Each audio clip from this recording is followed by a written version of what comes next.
Assalamualaikum warahmatullahi wabarakatuh. Pada video kali ini kita akan belajar tentang kuasi eksperimental. Setelah di minggu lalu kita sama-sama belajar tentang true eksperimen, di video ini kita akan belajar salah satu desain dalam penelitian eksperimental yang berada di bawah true eksperimen. Saat true eksperimen itu tidak bisa kita lakukan di sekolah karena ada keterbatasan yang kita alami di sekolah. Misalkan kita mau melakukan bimbingan klasikal, siswanya, subjeknya adalah siswa yang di sebuah kelas, sehingga tidak dimungkinkan ada random, ataupun kita melakukan kegiatan bimbingan kelompok yang tidak dimungkinkan adanya randomisasi karena keterbatasan jumlah siswanya, maka kita bisa menggunakan kuasi eksperimental ini. Oke, ingat kembali terlebih dahulu materi di minggu lalu di slide tentang true eksperimen. Di situ ada validitas internal, validity, yang mana validitas dari sebuah eksperimen untuk memastikan bahwa peningkatan skor variabel Y atau peningkatan variabel Y itu benar-benar dipengaruhi variabel X, atau peningkatan VT itu didasarkan dari VB yang diberikan oleh peneliti. Jika hipotesisnya diterima, maka treatment yang diberikan oleh peneliti atau variabel bebasnya itu berhasil untuk meningkatkan atau mereduksi variabel terikatnya. Itu tentang variabel internal validity.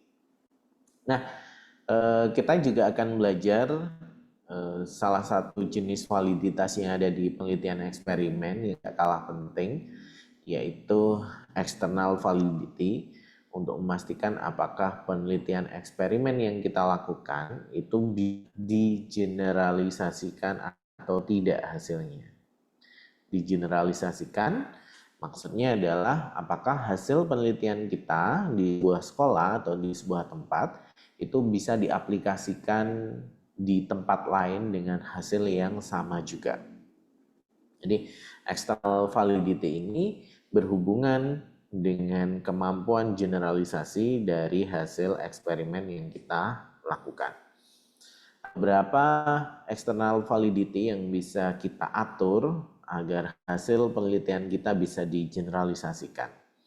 Yang pertama, explicit description of the experimental treatment. Jadi variabel bebas dan juga variabel terikatnya itu perlu didefinisikan secara operasional. Bagaimana operasional variabel yang kita teliti? Contoh, misalkan kita meneliti perilaku vandalisme. Nah, perilaku vandalisme ini perlu untuk kita operasionalkan definisinya agar saat mau diterapkan di sekolah lain, peneliti di sekolah tersebut atau guru BK di sekolah tersebut bisa menyesuaikan variabelnya dengan definisi yang sudah kita buat. Misalkan dalam penelitian eksperimen ini, perilaku vandalisme yang saya ukur itu merupakan perilaku yang dilaporkan sendiri oleh siswanya berdasarkan hasil observasi. Jadi saya menggunakan angket sebagai pengumpul data perilaku vandalisme. Jadi kita definisikan secara operasional agar peneliti di tempat lain itu bisa meniru sesuai dengan definisi operasional yang kita berikan. Berikutnya, multiple treatment interference. Jadi kita bisa, kalau kita memberikan beberapa intervensi kepada siswa atau kepada subjek penelitian, subjek yang sama anaknya sama, tetapi kita beri 2 treatment yang berbeda. Misalkan kita beri counseling behavioral teknik self management dengan counseling behavioral teknik reinforcement gitu ya. Nah, saat siswa mendapatkan 2 treatment secara berurutan, maka kita tidak bisa memastikan treatment mana yang efektif dalam meningkatkan atau mereduksi variabel yang sedang kita teliti. Jadi ibaratnya saya meminta saudara-saudara untuk makan bakso pentol jumbo dengan minum es teh jumbo gitu ya.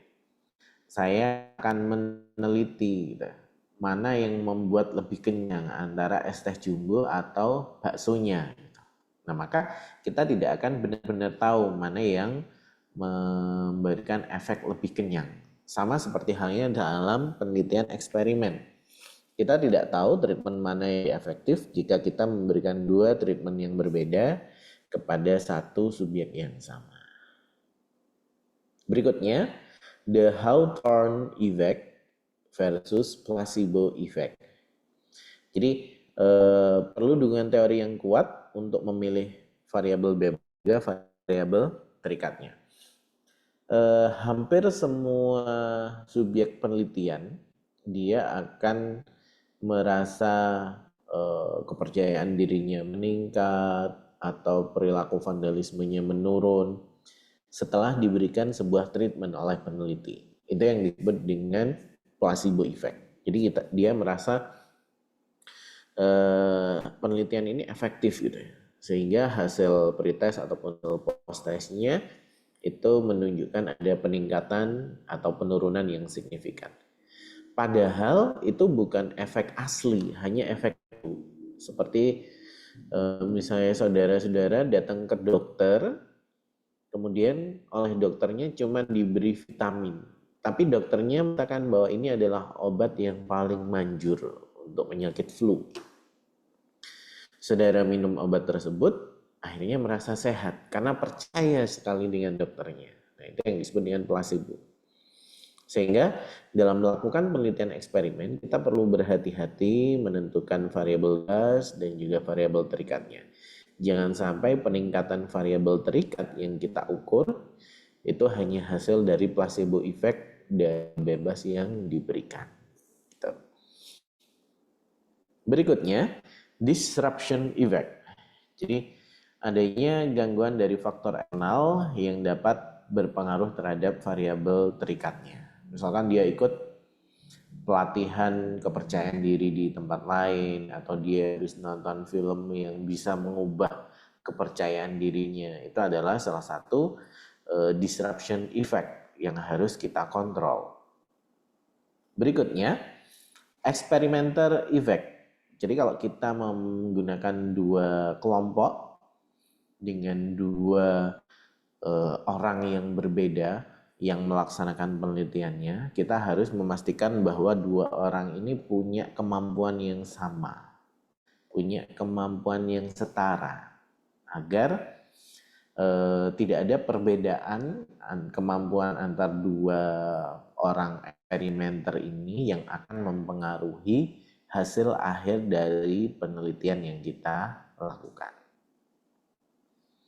Kemudian pretest post-test sensitization, sensitif terhadap treatment sebagai akibat dari pemberian pretest.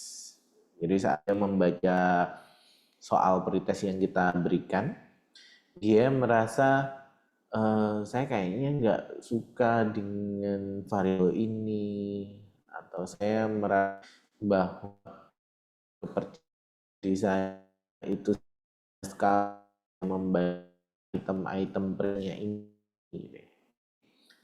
Artinya kita bahwa soal itu sangat diri, sehingga dia merasa tidak bersemangat ataupun merasa sangat bersemangat sekali.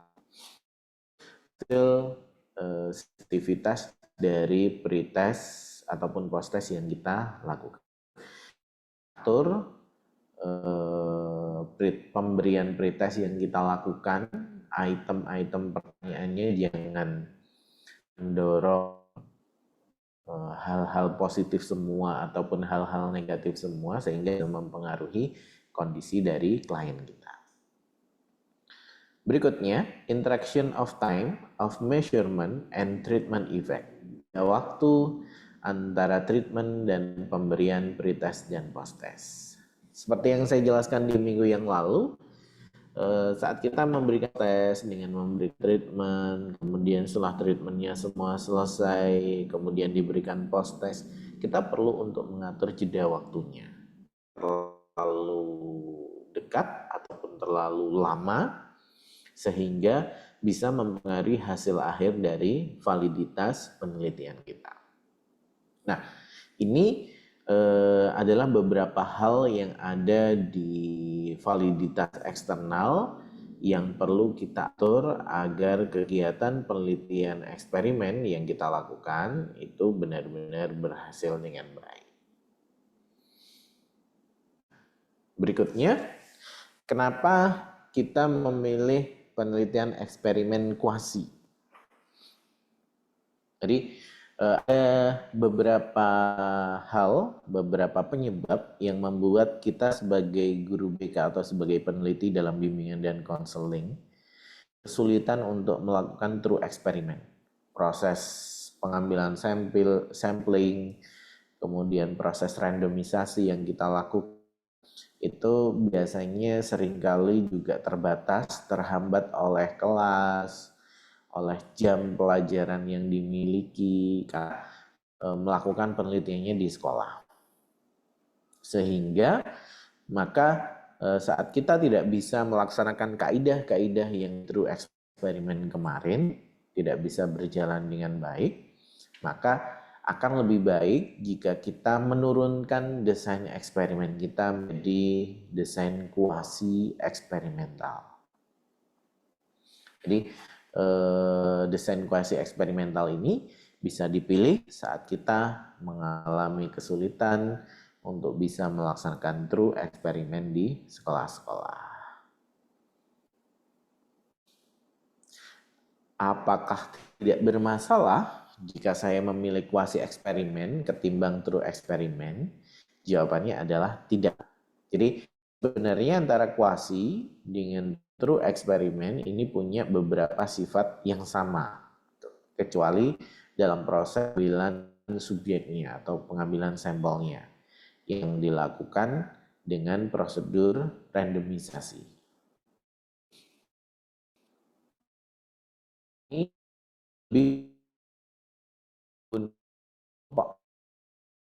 ada yang sudah terbentuk sebagai kegiatan eksperimen.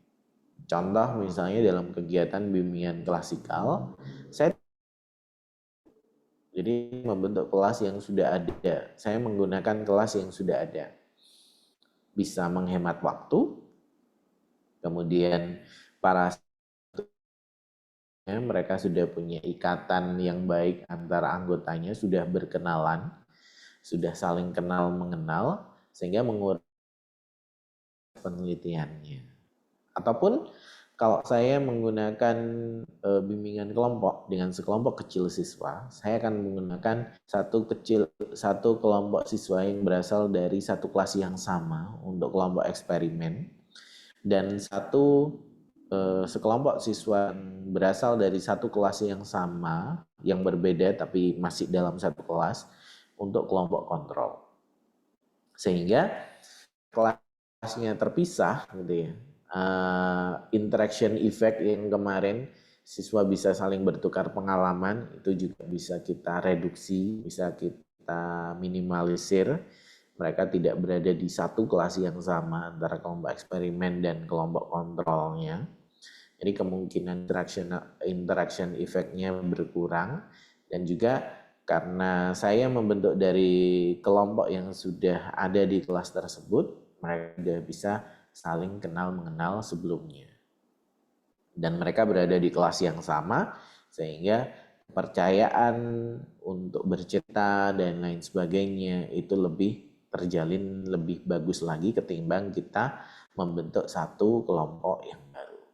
Itu beberapa alasan yang bisa kita perhatikan saat kita memilih kuasi eksperimen ini. Jadi pada hakikatnya keterbatasan tersebut kita jadikan kekuatan dalam sebuah desain kuasi eksperimen ini untuk memperhatikan validitas internal yang sudah kita pelajari dan juga variabel validitas eksternal yang ada tadi. Sehingga harapannya hasil dari penelitian eksperimen kita nanti bisa benar-benar valid dan bisa digeneralisasikan. Ada beberapa jenis untuk kuasi eksperimen. Yang pertama yaitu static group comparison design. Jadi peneliti membentuk kelompok dengan mempertimbangkan sebanyak mungkin faktor yang dapat dibuat dua kelompok ini setara. Hampir mirip dengan randomisasi kemarin.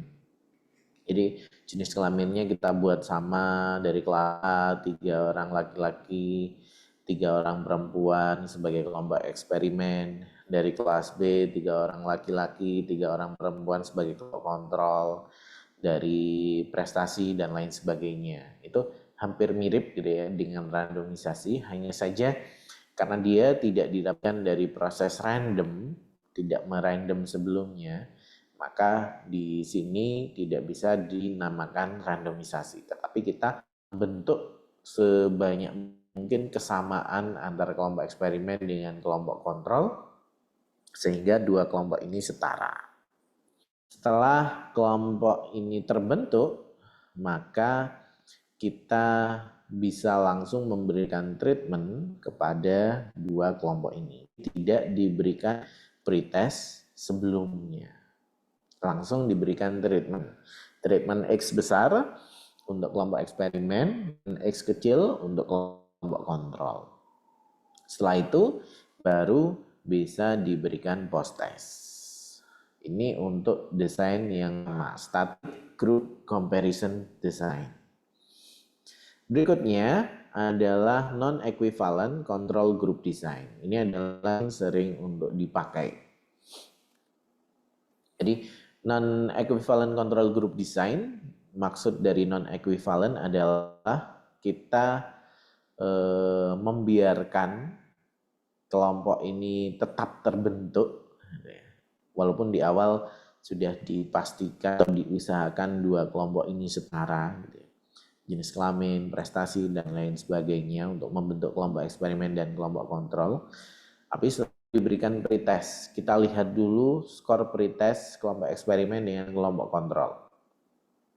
Kalaupun hasil pretestnya berbeda antara eksperimen dengan kontrol, tidak masalah, karena desain ini non-equivalent atau tidak memperhatikan skornya sama ataupun berbeda, tetap bisa dilanjutkan untuk pemberian treatmentnya. Jadi kita sudah merancang kelompok ini setara di awal, tapi kalaupun hasil pretestnya berbeda, dua kelompok ini, itu bukan satu masalah yang besar. Jadi bisa tetap dilanjutkan. Pemberian treatment X besar untuk kelompok eksperimen dan X kecil untuk kelompok kontrol. Dan di akhir nantinya akan diberikan post-test kepada kelompok eksperimen dan kelompok kontrol. Itu untuk non-equivalent control group design. Nah, itu tadi dua jenis atau dua desain penelitian kuasi eksperimen yang bisa digunakan dalam bimbingan dan konseling. Nah, saudara-saudara, untuk tugas di pertemuan kelima ini, saudara-saudara diminta untuk mencari analisis data yang dapat digunakan untuk penelitian kuasi eksperimen. Yang pertama untuk static group comparison dan juga untuk non-equivalent control design. Jika siswanya lebih dari 30 dan jika siswanya kurang dari 30. Jadi nanti tugasnya adalah mencari 4 teknik analisis data. 2 statik dan non-ekivalen kalau siswanya lebih dari 30. Kemudian 2 berikutnya, statik dan non-ekivalen jika jumlah siswanya kurang dari 30. Ya, untuk video kali ini, apabila ada pertanyaan, boleh disampaikan untuk kita diskusikan pertemuan berikutnya. Saya akhiri, terima kasih semuanya. Assalamualaikum warahmatullahi wabarakatuh.